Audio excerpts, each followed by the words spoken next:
buhay o kabiguan, ng ligaya o lungkot.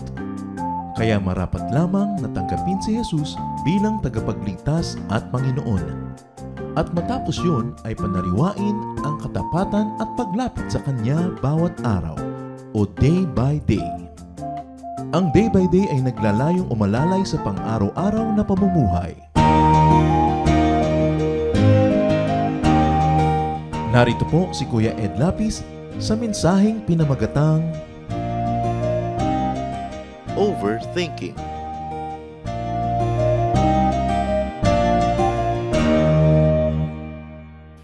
Matthew 11:28.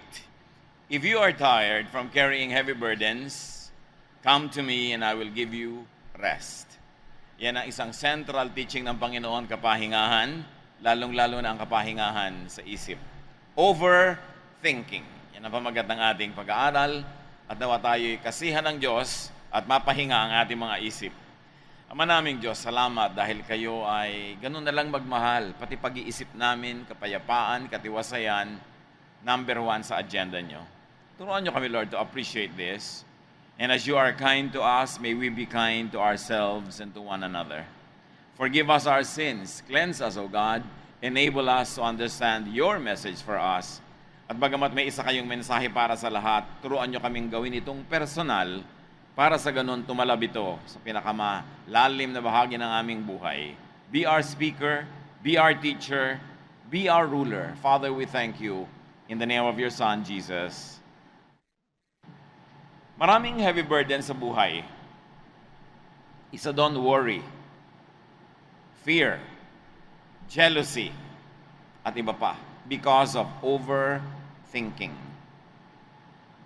Konting-konting tao yung hindi lagi nag-iisip. Mas madami yung palaisip.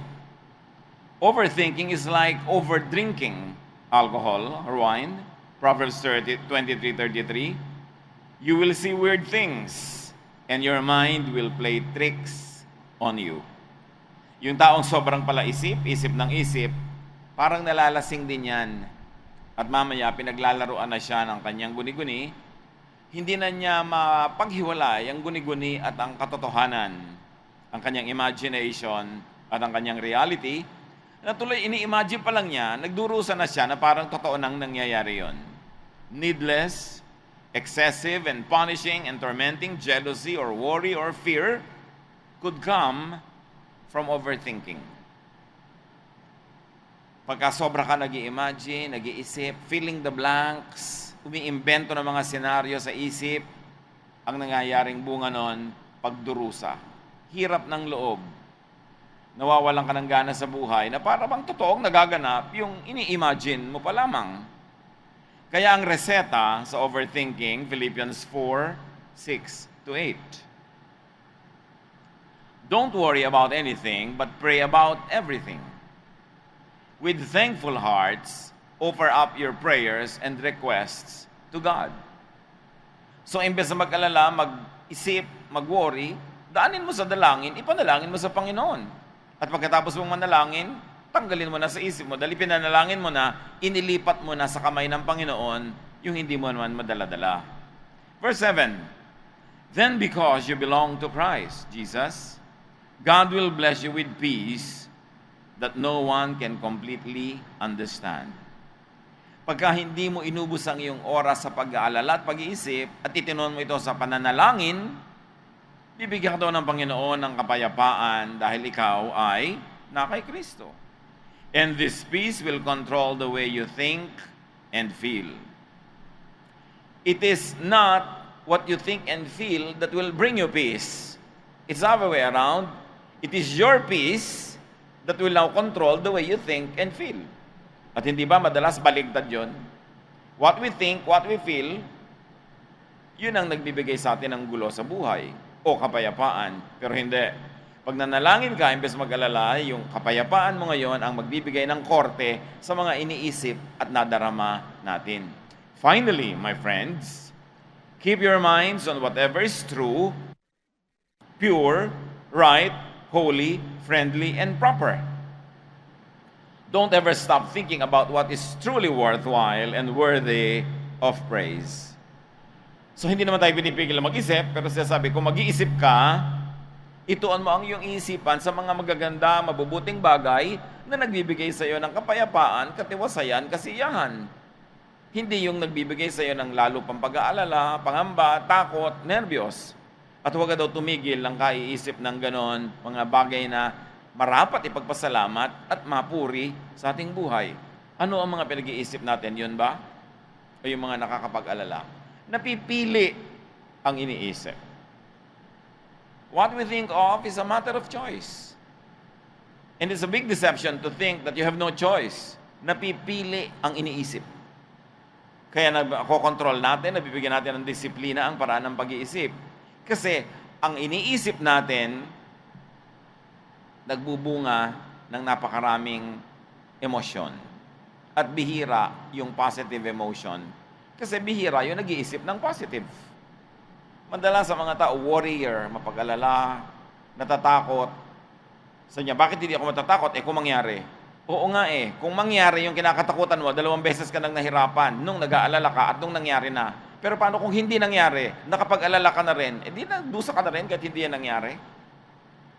Nadodoble ang pagdurusa. Kaya ang reseta, do not overthink, do not over-imagine, and do not even imagine negative things. Sabi ng Desiderata, nurture strength of spirit to shield you in sudden misfortune. But do not distress yourself with dark imaginings. Many fears are born of fatigue and loneliness.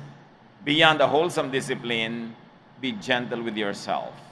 These are not direct verses from Scripture, the content, the essence, the spirit is very scriptural. Sabi, nurture strength of spirit. Ang iyong alagaan, ang iyong i-develop, strength, not weakness of spirit. At nangyayari yan kung positive ang iniisip mo, yung nakakapagpalakas ng loob, yung nagbibigay ng pag-asa, yung nagbibigay ng kasiyahan. And do not distress yourself with dark imaginings. Huwag daw pasakitan, pahirapan ang sarili sa mga kung ano-anong ginuguni-guni na madidilim, nakakatakot, at mahirap i-handle.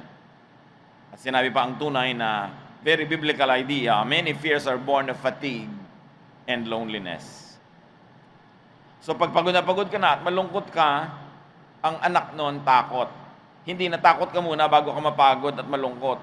Yang lungkot, yang pagod, nagbubunga ng maraming mga takot. Kaya sabi ni Solomon, whenever you can enjoy life, enjoy life. Whenever you can be happy, be happy. Enjoy the company of the people that you love. Because loneliness could bring about fears. So avoid situations that make you lonely. Kaya ayaw ng Diyos na tayo ay proud kasi pride gives us a lot of sadness because when we are proud, people don't like us. And it is in loneliness that the devil can give us many deceptions. Ang reseta dito, rest. Strive to be happy and be gentle with yourself. In other words, be gentle with yourself with the way you think. Marami sa atin, ayaw nating sinasaktan tayo ng iba, pero tayo na ang nananakit sa sarili natin dahil sa mga pinag-iisip natin. Tayo na mismo ang bumapagod sa ating sarili, tumatakot sa ating sarili. Do not torture yourself with imaginings. Hindi natin sinasabi that you deny what is happening and what is true, pero pagka imagination lang, treat it as an imagination. Nai-imagine ko po kasi pinagtataksilan ako ng asawa ko. Bakit ganyan? Yung mukha mo lukot na. Tumataas ang presyon mo. Imagination pa lang. Napagpapalit natin yung imagination at reality. Kasi sa utak natin, pag in-imagine natin, yun na ang ating reality. Dalawa ang level of truth, mga kapatid. Yung truth sa labas, yung nagaganap talaga sa physical world, at yung truth sa spiritual o sa mental world, sa world of thought. Kaya kanya-kanya tayo ng worlds. Mayroong isa tawang-tawa na doon sa joke, ikaw hindi pa. Magkaiba ang world na nasa loob ng inyong utak. Mayroong maramdamin, mayroong hindi. Mayroong pag hindi mo naalok kumain, hindi na yung kakain. Mayroon naman kahit hindi mo inalok, tatanungin pa niya ako, di mo ba ako alokin? So sino nag-enjoy sa buhay? Yung maramdamin o yung hindi maramdamin? You create your world inside your mind. Kaya yung mahihiyain, papasok lang sa room, parang bulating gumagapang, nagtatago sa likod ng mga kortina. Yung isa naman, gusto niya, sa gitna pa, may spotlight. Pareho lang na kwarto ang pinasok nila, pareho lang yung situation, pero dahil magkaiba sila mag-isip, ibang-iba ang nagaganap sa loob ng kanilang puso. Meron pagkawalang tao na nalungkot, wala siyang audience, pero pag meron ng may tao, nervyos na nervyos, you create your world with your thoughts. Ano ang ginagawa sa inyo ng paraan ng inyong pag-iisip? Do not torture yourself with imaginings. Refocus, in fact, focus on the positive. Iniisip mo na ko kung iiwan ako nitong aking boyfriend na to. Ano na mangyayari sa akin? Ba't di mo isipin na kung hindi ka naman iiwan? At pag iniwan ka na, di doon ka naman problema, pero yung hindi ka pa iniiwan, problema mo na, yung pala buong buhay, hindi ka iniiwan, pero nakaproblema ka na. Ngayon, kung iniwan ka nga, 2 beses ka nag-suffer nung ini-imagine mo at nung nangyari na. Kaya sabi ng iba, cross the bridge when you get there. Lagi inisip mo, iba, paano po kaya kung magugunaw na ang mundo? Baka namatay ka na lang sa katandaan, hindi pa nagunaw. Pero kahit hindi nagunaw, nag-worry ka na. Kung nagugunaw na, nakikita mo na, tsaka ka na lang mag-isip. Pero kung nasa Panginoon ka, ano yung pag-worry mo? Sinabi naman talaga yan. Why do you worry? Think of the positive. Lagi ang iniisip kasi natin, to be self-protective. Naku, baka makikipag-split na ako sa boyfriend ko kasi baka niya ako unahan. Kaya tuloy, inunahan mo na yung pala, hindi pala yun ang balak niya. So either paninindigan mo na yon, magdurusa ka, o kakainin mo nga yung pride mo, babawiin mo, magdurusa ka rin. So bakit mo kailangang unahan? Dahil nagwo-worry. Sa pagwo-worry, nasisira ang ating karakter, nasisira kung minsan ang kabaitan natin. Worried na worried ka maghirap tomorrow, ayaw na magbigay ng pagkain sa mga nangangailangan today, yung bukas pa. Worry can distort our character. And worry, of course, is a negative of faith. Dapat talagang palakasin ang pananalig sa Panginoon na meron siya magandang plano sa atin, gusto niya yung mabuti para sa atin. At pag sinang-ayunan mo yun, naniwala ka doon, yun ang magaganap. Pero pag lagi ka nagwo-worry, ang totoo, yun ang prayer mo. Kasi ang iniisip, prayer yan. Kahit hindi mo lagyan sa dulo ng in the name of Jesus. Inisip mo. At sabi ni Lord, believe and you will receive it. So, anong pinaniniwalaan nyo? Kasi yun ang tatanggapin. Dinidisiplina ko anong iniisip kasi yun ang magaganap. Pray instead. If you would like to think, palaisip ka, at least think positive, not negative. And that will give you peace. Peace, not worry or fear, will control the way you think and feel. Pag ang tao'y payapa ang pag-iisip, payapa ang kalooban, pati salita, pati kilos, pati gawa, banayad, mahinahon, mabait. Maganda ang nagiging bunga pag ang tao'y pinapayapa ang sariling isip. 2 Corinthians 10:5, we demolish arguments and every pretension that sets itself up against the knowledge of God. And we take captive every thought to make it obedient to Christ. Ginigiba natin ang anumang mga isipin na lumalaban sa ating tunay na pagkakilala sa Diyos. Na siya ay mabait, may plano para sa atin, mapagmahal, He knows the future. At sabi, ipinabibihag natin kay Kristo ang bawat isipin na tumatawid sa ating utak. You submit it to Jesus. You let Jesus guide the way you think. Then peace will rule your heart. Kaya ang mahalaga, paulit-ulit tayo, do not overthink. Marami talaga nag-overthink. Wala pa lang yung anak sa bahay, iniisip na, naku, baka na-kidnap. Wala naman kayong pang-ransom, bakit kikidnapin? Di ba? Baka na-rape, baka na ganito. Yung pala talagang natagalan lang sa traffic. Ang dami nating over-worries. Kasi pag mapagmahalang tao, mapag-imagine ang nakakatakot. Takot na takot mawala yung minamahal, takot na takot masaktan yung minamahal. Kaya sari-sari agad ang iniimbento. Yung wala yung asawa mo, inisip mo na agad, nasa kandungan ng iba, kung ano-ano, yun naman pala, naghanap lang ng bulaklak para madala sa'yo. Marami tayong overthinking. Yung hindi ka lang naalalang textan, iniisip mo may iba ng kasama. Yung pala wala lang load. Maraming overthinking ang tao, kaya hirap na o-overload ang isip. Surrender your thought life and your thought habits to Jesus. Ano naman ang mapapala mo na imagine niyo yung pinakapangit na nangyayari sa iyong mahal sa buhay? Wala ka rin naman magagawa, edi imaginein mo yung maganda. At magiging dalangin mo pa ngayon yung ini-imagine mo na yon. And when you really truly believe it, sabi ni Jesus, if you believe, you can ask this mountain to move and it will move. Nagagalaw natin ang nangyayari sa labas sa pamamagitan ng taimtim at tunay na pananalig sa pag-iisip. Yan ang isang hiwaga na hindi pa gaanong nauunawa ng maraming mananampalataya. The power of thought is the power of prayer. And prayer is the most powerful force known to man. Overthinking creates ghosts, monsters, fears, in an imagined situation and world that could drain energy and happiness. Nakakapagod mag-isip.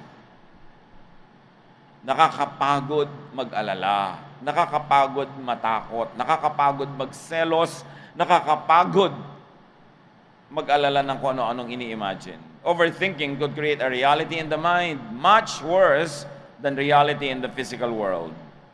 Overthinking could create an imagined dark and threatening world while you know that it is the hands of the Lord that holds the world. Kaya pag negative ang ating ini-imagine, ibig sabihin nakakalimutan natin ang Panginoon, nakakalimutan natin ang Diyos, nakakalimutan natin ang mga pangako niya.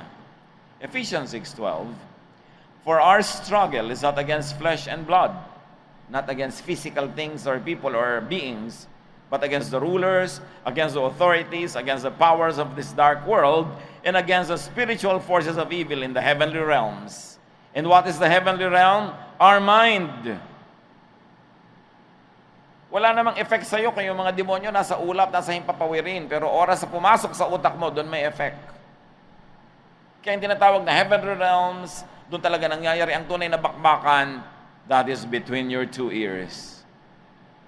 Yan talagang thought life natin ang pinapasok ng evil para matalo yung good. Pag pinayagan mo siya, kinampihan mo siya, siyang inisip mo, inimagine mo, ipinapatalo mo yung good. Kung binabantayan natin kung anong pumapasok sa ating bahay, sino pumapasok sa ating bakuran, dapat lalong bantayan kung anong pinapapasok sa isip. Kasi ang isip, ang trono ng Diyos, kung siya ang ating iniluluklok, pero ang isip din ang trono ni Satan kung siya ang nakaluklok dun. Ang tunay na pinag-aagawan ng good and evil, kung sino ang titira sa loob ng utak natin. Thought, hindi mga demonyong may maiitim na pakpak at mga sungay at may hawak na malaking tinidor. This evil in the heavenly realms are actually thoughts that are negative, thoughts that are making us worry, and thoughts that distort our character and our faith and our hope in God and our peace of mind. Kaya pagka ang pinaghari mo sa iyong isipan ay ang Panginoon, ang pananalig, ang kapayapaan, ang pag-iisip ng maganda, ng mabuti, nagiging kaprasong langit ang ating isip. Pero ang pinapairal mo dyan ay mga galit, mga takot, mga selos, mga yabang, inggit, nagiging munting impyerno ang ating isip. And it will show in our facial expression, it will express itself in our vocabulary, in our words, in our body language, in our lifestyle. It all begins with a thought. Kaya ang tunay na dinidisiplina natin, anong isip, anong isipin ang ating pinagbubulay-bulayan. The battle is in the spiritual world, which is really the realm of thought, which is really the mind. The mind could be the devil's workshop. The mind could also be the throne of God.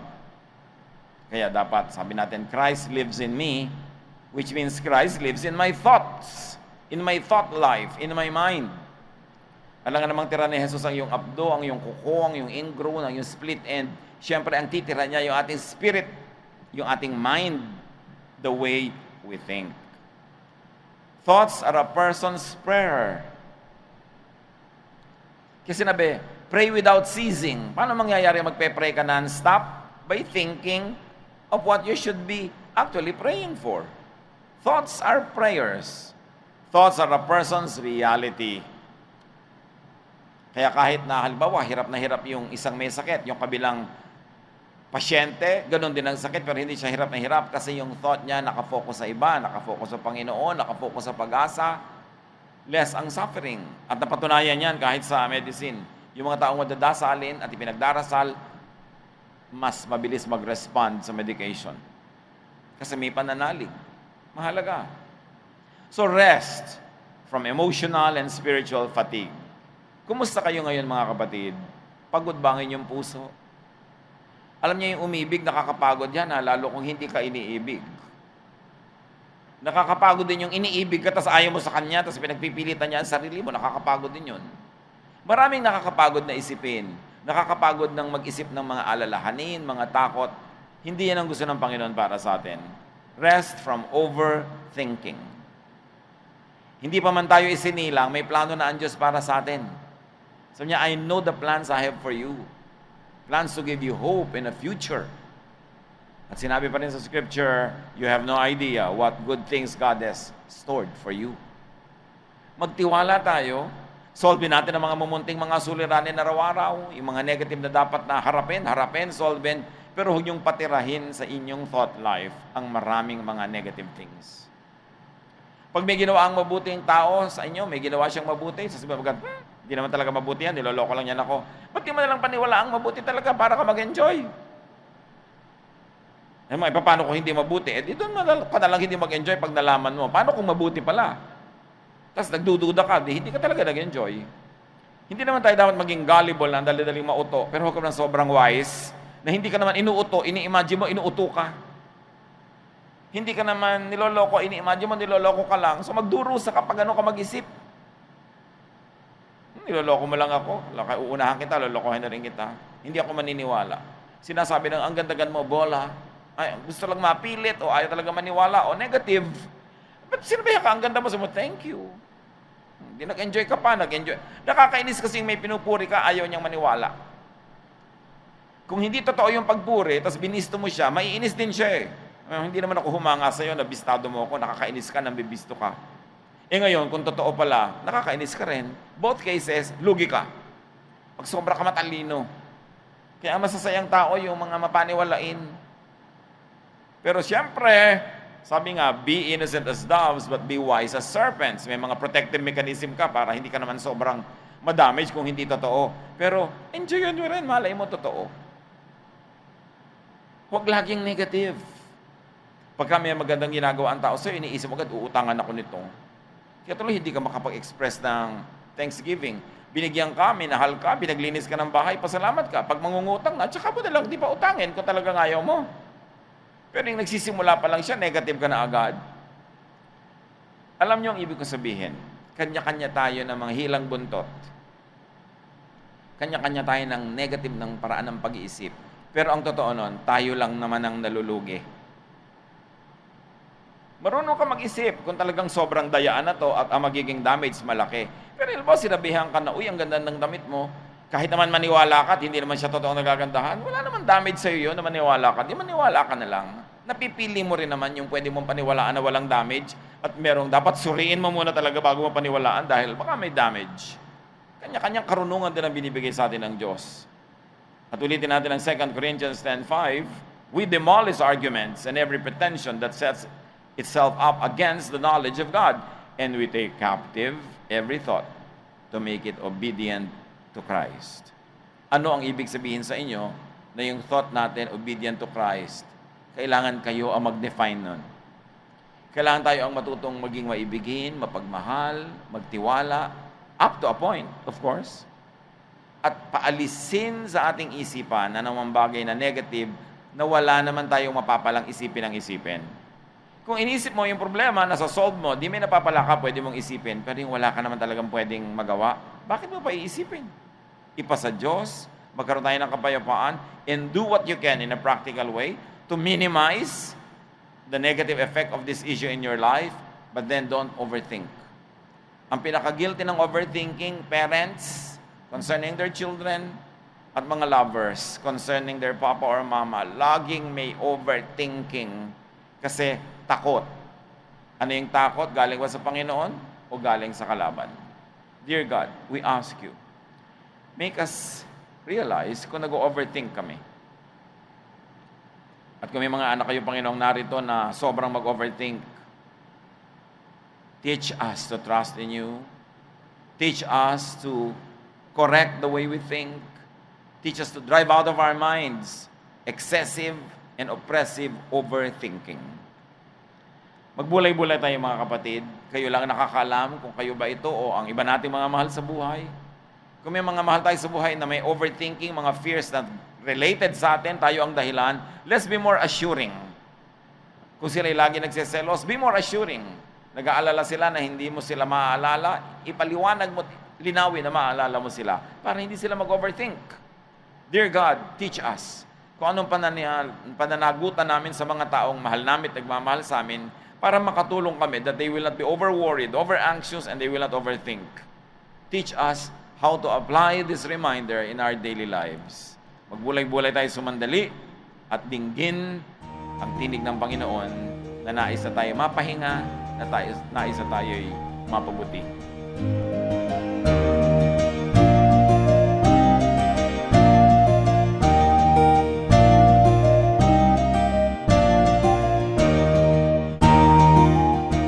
Ang katatapos pong mensahe ni Kuya Ed Lapid ay pinamagatang Overthinking.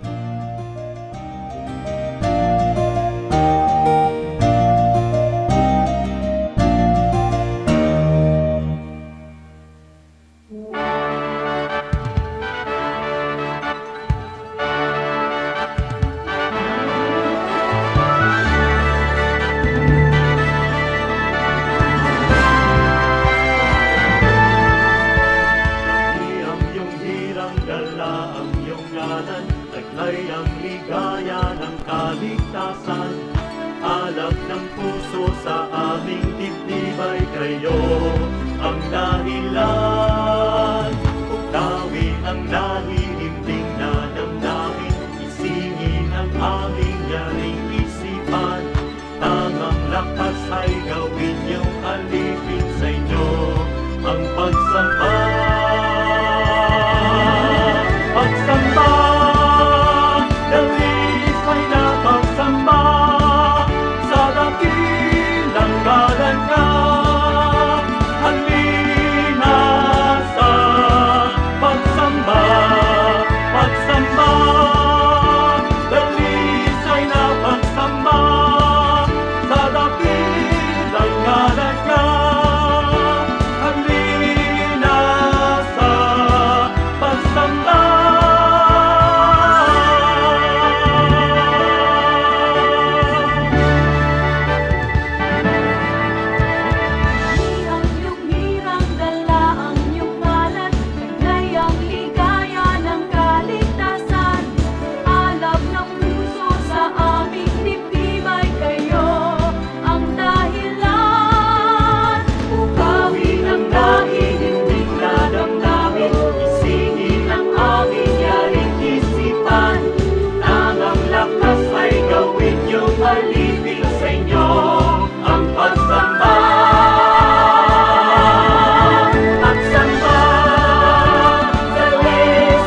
Dumako po tayo sa mga hiyas ng bayan, mga kayamanan po ng ating lahi, ng ating lipi na maaari nating pagyamanin, kilalanin at itampok.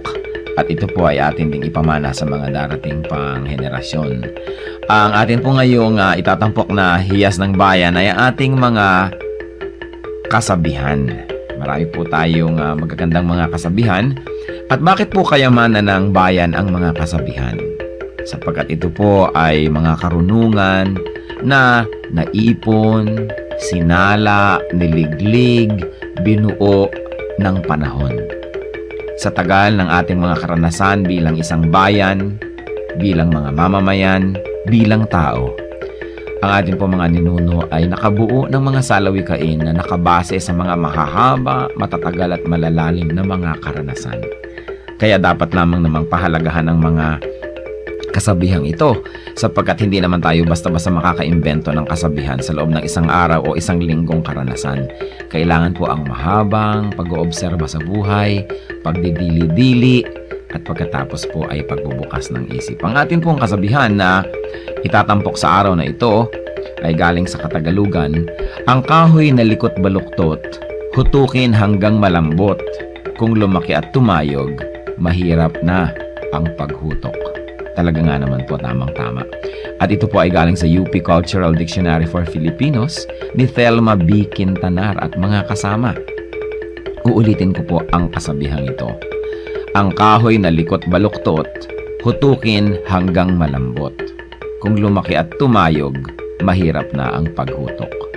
At siyempre, ito po ay hindi naman talaga tungkol sa mga kahoy ang pinag-uusapan. Bagamat napakaganda po nung nakikita natin dito na imagery, yung kahoy nga naman na puno habang maliit pa lang at malambot pa ang mga sanga at malambot pa ang katawan at medyo likuyan o baluktot o kung saan-saan pumupunta kayang-kaya pa nating hutukin, lagyan ng suhay at iurong dito o kaya ay patigasin sa ganong patungong direksyon.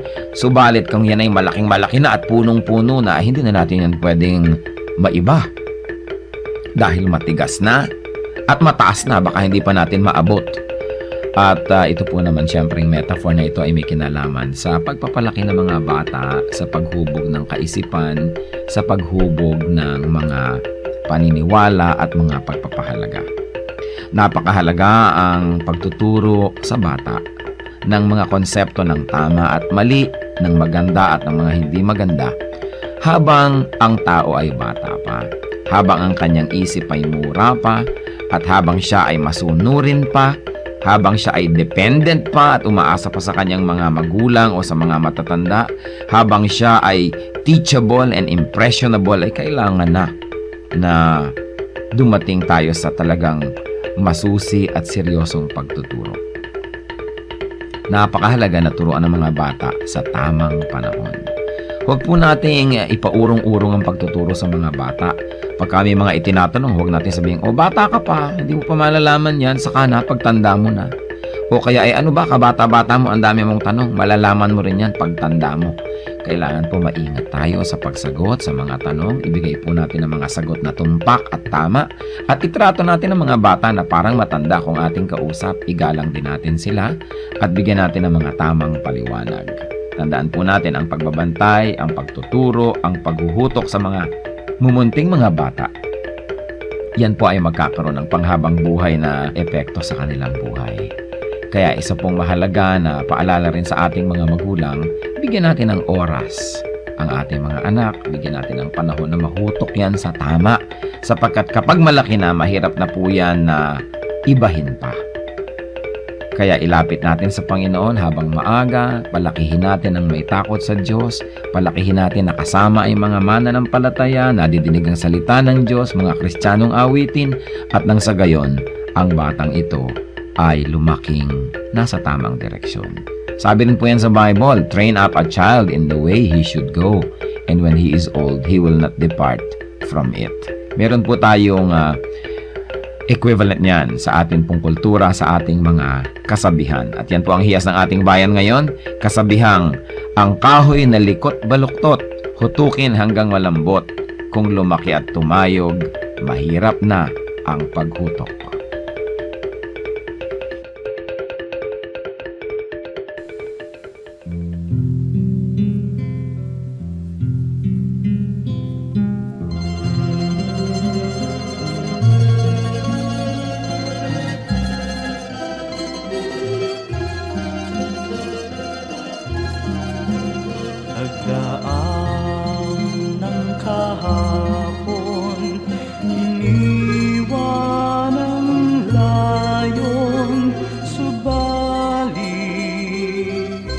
kayo'y nanatili.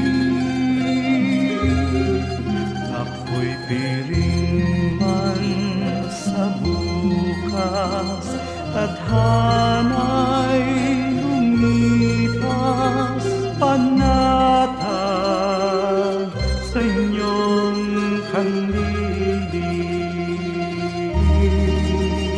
O Jesus, sa ulayaw, hatid sa kibuhay, agapay sa paglalakbay, kaibigan kang tunay, dagli ang karamay, kailanman di mawawalay.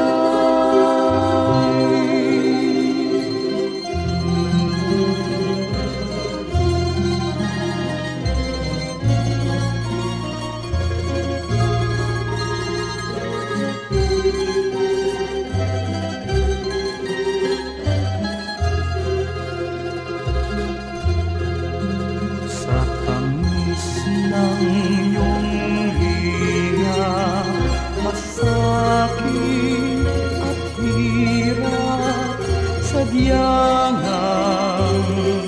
hindi mananaig. O Jesus, kaulayaw, gawin pang malinaw sa akin ang iyong pag-ibig. O Jesus, sa ulayaw, hatid sa kibuhay, agapay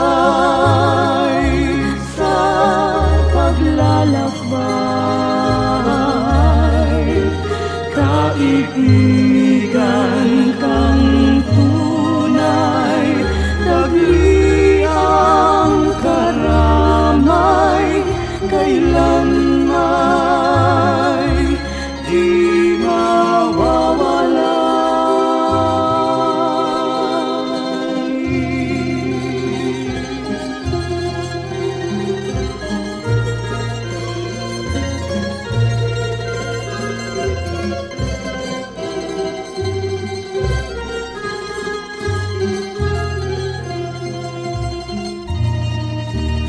O Jesus, sa ulayaw, hatid sa kibuhay, sa tuwina'y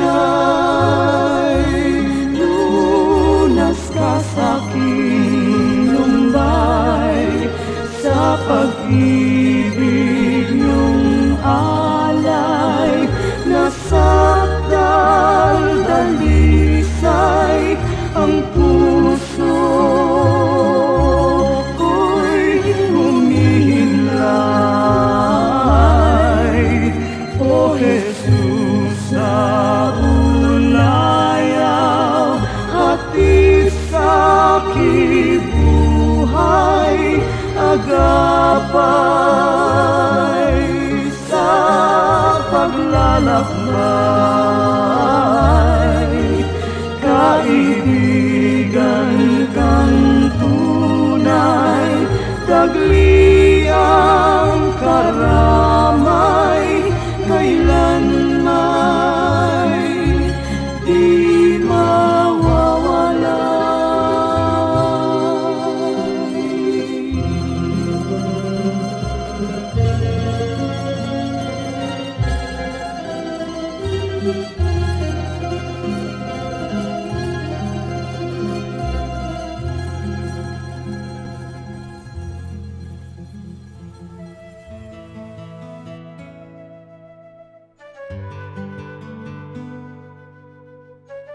Bakit hindi naaalagaan ng mga lumang bahay?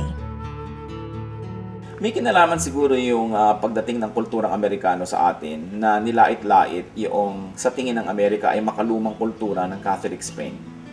Kaya naging mga makabagong Pilipino ay hindi sila natuwa sa mga luma nilang bahay at ginaya naman nila yung American architecture, yung bungalow. Nawala yung silong, nawala yung malalaking mga bintana, nawala yung aesthetics at function na bagay sa buhay Pilipino. At isa pa dyan, maraming mga Pilipino kasi kulang tayo ng pangunawa, ng appreciation sa ating cultural heritage. Kaya hindi natin ikinatutuwa yung mga luma. Tapos, superstitiously speaking, nai-equate pa nila yan sa mga multo, sa mga kababalaghan at mga horror, kaya lalong kumonte ang nagmamahal. At siguro may isa pang practical consideration na yung mga tagapagmana ng mga matatandang bahay, ang tagal bago nila malaman kung sino talaga magmamana nun. Kaya walang gumagastos para ito i-maintain, i-repair, dahil baka hindi naman niya manahin.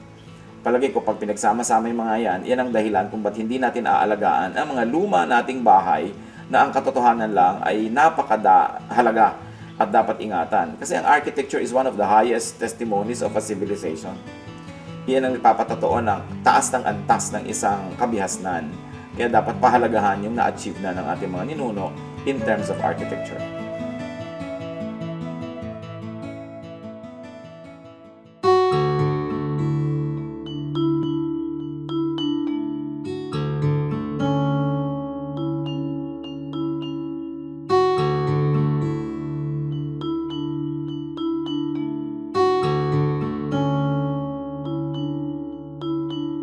Pagmamahal mo sa akin o kahirap maliri,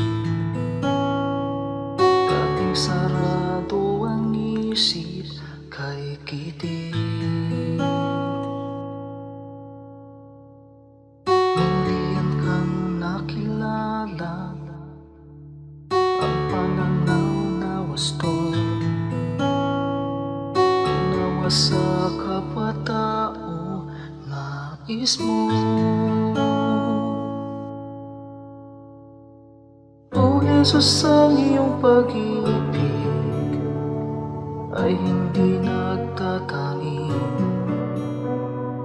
Puso ko ay nagpupuri, tingin pagluwalhati sa paglakbay sa aking buhay.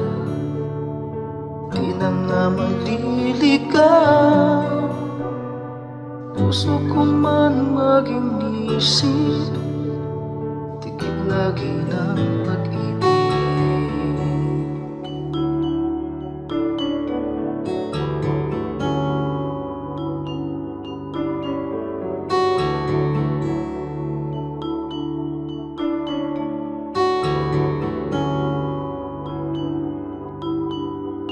Kung ako'y magsalita man, wika ng bawat tao, ang pag-ibig ay wala, tila batingaw. Ang dalisay na pag-ibig ay mapagpahinuhod at hindi na nagkukulang kailanman.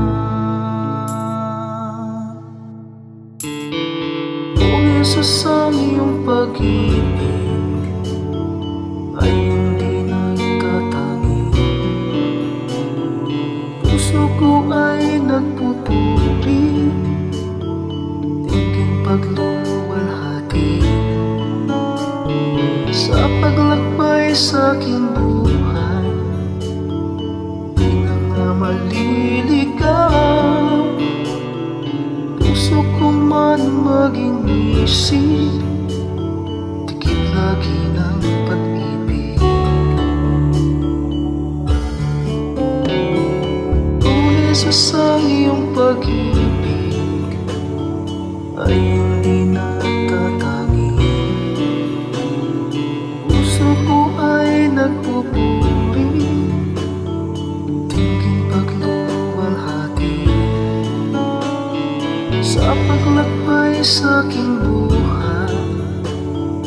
Di na nga maliligaw, puso ko man maging isip, tigil lagi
pagmamahal, sadyang walang hadlang, wala sa kalagayan at katayuan.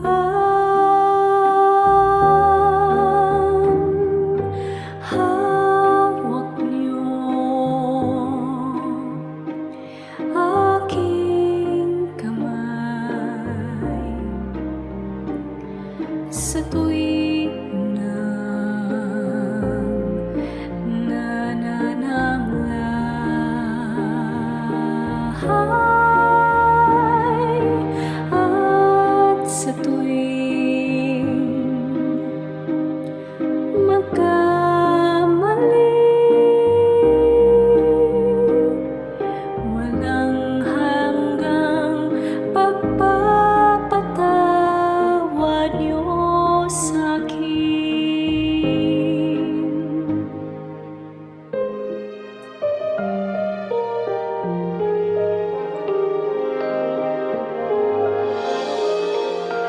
Di may hahambing pag-ibig niyo sa'kin, di may halin tulad ang wagas niyong pagtingin. Ang iyong pagmamahal, sadyang walang hadlang, wala sa kalagayan at katayuan.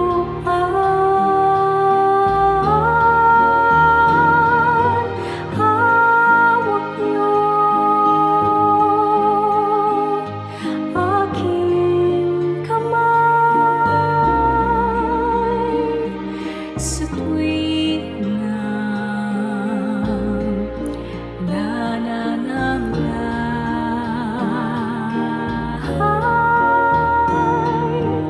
at sa tuwing magkamali,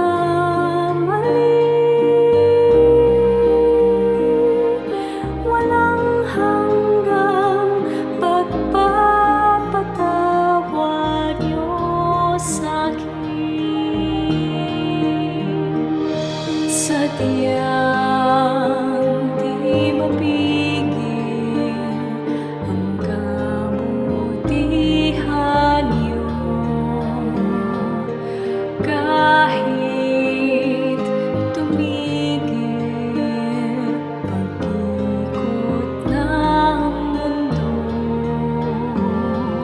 Sa'king kahinaan, di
Bigyan mo ako ng pusong laging may awit, hindi nagagalit. At ituro mo sa aking buhay kung paano umibig sa aking kaaway. Kahinahunan, kahinahunan, kahinahunan yung ibigay. Kahinahunan, kahinahunan, bunga ng espiritong buhay. Kahinahunan, kahinahunan, kahinahunan yung ibigay. Kahinahunan, kahinahunan, bunga ng espiritong buhay. Bigyan mo ako ng pusong napaaawat, nagpapatawad, upang di ako mapaaway. Hinahon ng puso'y aking kaagapay. Kahinahunan, kahinahunan, kahinahunan yung ibigay. Kahinahunan, kahinahunan, bunga ng espiritong buhay. Kahinahunan, kahinahunan, kahinahunan yung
Oras na po para pansamantalang magpaalam ang programang Day by Day. Tayo po'y magsama-sama tuwing ika-6 hanggang ika-7 ng umaga, araw-araw. Magandang umaga po at mabuhay ang Panginoong Hesus!